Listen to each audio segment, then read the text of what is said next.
A whole lot of fantasy football wide receivers balled out in NFL Week 1 action, but in this video, I'll be covering 3 of those players that I'm going to sell high on here for Week 2 action because I'm not as confident about their long-term outlooks for this season. These are 3 guys, again, that had very, very impressive Week 1 performances, made some splash plays, and had an impact on their offense, but I don't see their role as potentially sustainable, consistent, whatever the case might be. We'll be talking through it in today's episode, so if you're new around here, drop down, smash that like button, click the subscribe button, and join the SFS community here. Turn that bell on so you're never late for a new piece of content, and I'll see you in the video. For those of you that are new around here and haven't watched SFS before, my name's Gavin, and I'm here to help you guys crush your fantasy football leagues this season. And just a heads up, this is one of 4 fantasy football trade videos I'm posting here for Week 2 action. We've got a buy and sell episode for both running backs and wide receivers, and I may potentially do one for quarterbacks and tight ends as well. So let me know in the comment section if that's something you guys would like to see. But we'll be starting today's episode chatting through some Jaylen Waddle, wide receiver, obviously a star playmaker, a fantasy football sweetheart, if you will, from his rookie season in 2021. And we're selling Jaylen Waddle, unfortunately. I apologize. I just smacked the microphone with my hands. He's a player that I'm not super optimistic long-term for this NFL season. If we take a look at the numbers he had here in Week 1 and compare those numbers to his 2021 season value and then compare that back to his 2022 draft stock, there's a discrepancy here. There's some missing opportunity in Jaylen Waddle's outlook that I think was plain simple and obvious in draft season, yet his wide receiver stock stayed as the wide receiver 18 overall and a very, very prominent wide receiver to play. Let's talk through what happened here in Week 1. So he ended up having 4 receptions for 69 yards and a touchdown, 14 fantasy points and half PPR scoring, and that touchdown was a longer splash play that resulted in him having ultimately a respectable fantasy point total. What don't I like about this? Because on paper, 14 points sounds pretty decent for your wide receiver, 2.5 PPR. It's not the biggest boom game in the world, but it's manageable. We can accept that. What I don't like to see from Tyreek Hill here is from Jaylen Waddle. That's one of the reasons I don't like Jaylen Waddle here, is because Tyreek Hill is the clear alpha. You only got 5 targets from Jaylen Waddle here in Week 1, so he caught 80% of his looks this week, while Tyreek Hill, in the same offense as I projected and expected here, he is the number 1 player for this team, had 8 receptions on 12 targets for 94 yards. So their production on paper in terms of fantasy points produced looks very similar because Tyreek didn't find the end zone, yet he had more receptions on more targets for more yards. The thing I don't like is that Tyreek Hill had a 36% target share of the Dolphins' offense this week. That's nuts. Jaylen Waddle, on the other hand, had a very, very modest 15% target share. If we go back to last season, when Jaylen Waddle was the clear alpha for this team, he had a 24.8% target share with a large sample size of work, obviously, over the course of the whole season. Tyreek Hill's numbers are going to come down a little bit here, and he's not going to have a 36% target share this year. That's just the Week 1 total. We have 1 game of sample size, so you got to put some context behind it. And, of course, maybe some of that 36% trickles down to Jaylen Waddle's direction, but that's, at the end of the day, we did expect Tyreek Hill would be the clear-cut number 1 player for this offense. So you're going down nearly 9 percentage points. Again, I am noting it is a small sample size. I'm not going to fight you guys about that, but you're still seeing a significant drop-off in terms of the opportunity he's seeing on a per-game basis. The other thing is that while he had 5 targets this week, 4 receptions, he averaged 6.5 receptions last season. So he averages 1.5 more receptions in 2021, his rookie season, as the clear number 1 receiver for the Dolphins offense. Again, a 1.5 point difference from the number of targets that he had in the first game of 2022. So the amount of opportunities that he saw in Week 1 this year is less than the amount of production by a catch and a half that he had last year. That's a big difference. Over the course of a season, if this persists and continues to be the case here, now I think he'll get close to an 18 or 20% target share for this team, but it's still a drop-off, and it's still noticeable for a guy who had 8.9 targets per game a season ago. You're going to see some regression here. So I expect him, whereas he was a consistency king last year, a guy you could count on, set it and forget it in PPR formats, was racking up receptions underneath a season ago. Now I more so look at him as a boom or bust weekly lineup play, and as a guy who is a third-round pick and a high third-round pick at that. I'm not super excited to have him around for this season, especially because he isn't tied to an elite quarterback. We talk about other guys like Mike Williams, who we expect to be a boom or bust option. There we go. He has an elite quarterback in Justin Herbert, a guy who can facilitate elite level downfield opportunities multiple times per game on a consistent basis whenever Mike decides he wants to hit, and therefore his ceiling is absolutely outrageous.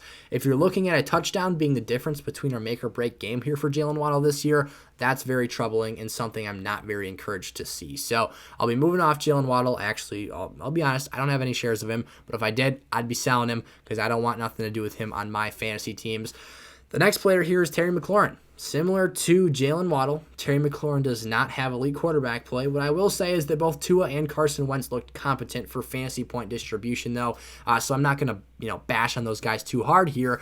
But the main concern I saw for Terry McLaurin is I'm getting somewhat of a wide receiver by committee vibe here.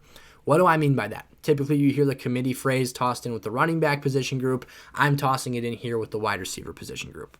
What I saw in week 1 was the fact that the Washington Commanders have a star-studded 3-man death squad of wide receivers that can cook any given secondary. And what I don't like about that is the fact that Terry McLaurin finished third of those 3 in total targets this week. This is an opportunity for 2 other players, Jahan Dotson and Curtis Samuel, to be very factored into this offense and see their weekly fantasy production and value increase dramatically.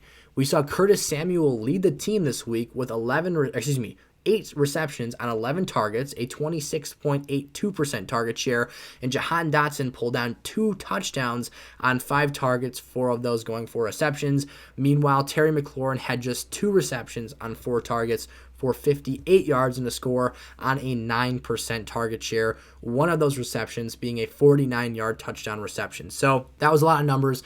That was a lot of information about the Washington Commanders receiver room. Let's kind of break it down in some more, manageable and bite-sized pieces. The role Curtis Samuel plays in this offense is as such. He's the slot receiver for this team, aka the player outside the tight end or the running back closest to the quarterback at the snap of the football. It's an easier pass for Carson Wentz to throw a 5-yard shake route or a speed out to Curtis Samuel and get him in space, moving with the football in his hands, than it is to gun it downfield to Terry McLaurin or even Jahan Dotson at times. I'm very surprised Dotson had 2 receiving touchdowns in the red zone, but it is what it is. The other factor here, Terry McLaurin, I'm not going to argue this point because I think he is a phenomenal and excellent receiver. He's one of the best and most underrated players in the game right now. He is the firm, most talented and best receiver on this team. That's something that I think is undisputable, and I will not, argue you guys with. What is arguable is how that production and how the opportunities will be dispersed for this team, however. It's very disappointing to see Terry McLaurin come in third of the 3 starting receivers, and it's very troubling to see that it took a 49-yard touchdown reception to have him, as a manageable fantasy scorer for the week. So Wentz has weapons. He has options. That's the point I'm trying to make here. McLaurin's biggest fantasy flaw every single season since his rookie year has been consistency. He has not had a quarterback reliable enough to get him consistent looks, high volume targets on a weekly basis to produce for our fantasy lineups at a high level. Now the problem this year, Wentz might be that guy capable of doing so, is that Carson has 2 other excellent options that could be open literally any given snap. So you're not going to get forced passes to Terry McLaurin aside from Carson Wentz's airheaded Brett Favre in him, and you're not going to get a dialed-in player just yeeting the football your way 10 plus times a game. I don't see that happening on a very consistent basis here. I would love to see it. I think Terry would crush with those types of numbers, but that's not the situation he's in right now. So I think Curtis Samuel is going to play a much bigger role in this offense than a lot of people were expecting coming into this year. He is a phenomenal all-level route runner from the slot position. And Jahan Dotson, being a top, 11th overall for the Commanders, is clearly someone they want to factor into this offense as well. And like McLaurin, he can burn downfield. So if he takes some of those deep passing opportunities and decreases the ADOT for Terry McLaurin a little bit, that's something that also might play into his efficiency and ability to provide big numbers to our lineups. So I'm selling high on McLaurin. There is the opportunity, though. What I will note before we move on to our final player today is that he does have the Detroit Lions Falcons this week, who just allowed an absolute monstrous game to A.J. Brown. I think McLaurin matches up nicely in that contest and should find himself as a boom candidate for that game. He might make an appearance in our must-start video for this week. So Terry McLaurin, moving on from him here after week 1 action. The final name we're touching on in today's episode is Jarvis Landry of the New Orleans Saints. I apologize, Landry wears number 5 for the Saints. He also is in a practice jersey in this picture. There just wasn't many good available photos on the internet to obviously put in here. So Jarvis Landry, though, our third must-sell receiver for week 2 action. Why are we selling Jarvis Landry? So this is a player who caught 7 of 9 targets last week for 114 yards, had the play that set up the game-winning field goal by Will Lutz for the Saints to top the Falcons this Sunday. So why am I not liking him? So essentially, the two things we have at play here is of those 114 yards, 60 of them came off of 2 receptions. He had a 40-yard reception and a 20-yard reception, respectively, late in this contest that moved the needle far downfield for the Saints offense and got them into scoring range. Now, this is nice, but it's not something that's, overly dependable. I don't think that this team has any plans to continuously use Jarvis Landry in their deep passing game as a way to get the football downfield. That job is reserved for Chris Olave, typically, or is, what they would hope and expect to do on a weekly basis. And, the other thing you've got at play here is it was kind of a do or die case scenario. So I don't like the situation to begin with. I think it's highly irreplicable in terms of just, it's something that's hard to create again. It's a circumstance and situation that was very unique to that game. And I don't know if he has those opportunities if the Saints aren't trailing very late in that contest. The other thing to keep a note here is it was the first career start for Chris Olave. You've got a top 12 pick. I believe he was actually 12th overall. Maybe he was 11th. Maybe Jahan Dotson was 10th. Chris Olave was 11th. London was 8th, and you've got, Jameson Williams up there and Garrett Wilson. Lots of high first-round receivers this past draft class. The point being here, Chris Olave, a player the Saints invested a high volume of draft capital, not volume, but a high amount of draft capital into this past offseason, is just getting started. He's just getting factored into this offense, and I think him and Jameis Winston, in terms of their talent pairing together, are a match made in heaven, as much as Jameis Winston can be for any NFL wide receiver.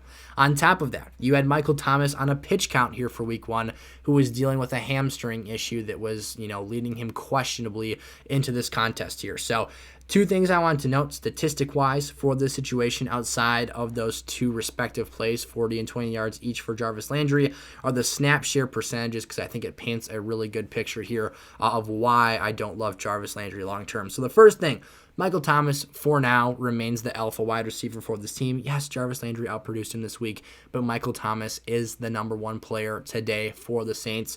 He played just 61% of the team's offensive snaps. Again, he was on a pitch count. They didn't want to hurt that hamstring. Things were closer than they probably should have been for New Orleans, and they probably had to play him more than they really wanted to, but that was the reality of the situation. On top of that, Olave played just 74% of snaps, who was actually the leading snap share receiver for the Saints offense. Jarvis Landry had just a 72% snap share. All of those numbers seem relatively underwhelming when you compare them to some of the game's best players who are playing, in the 90s percentile here, or guys like, DJ Moore played 100% of his team snaps this past week. So Jarvis Landry isn't even playing 3/4 of the Saints' offensive plays.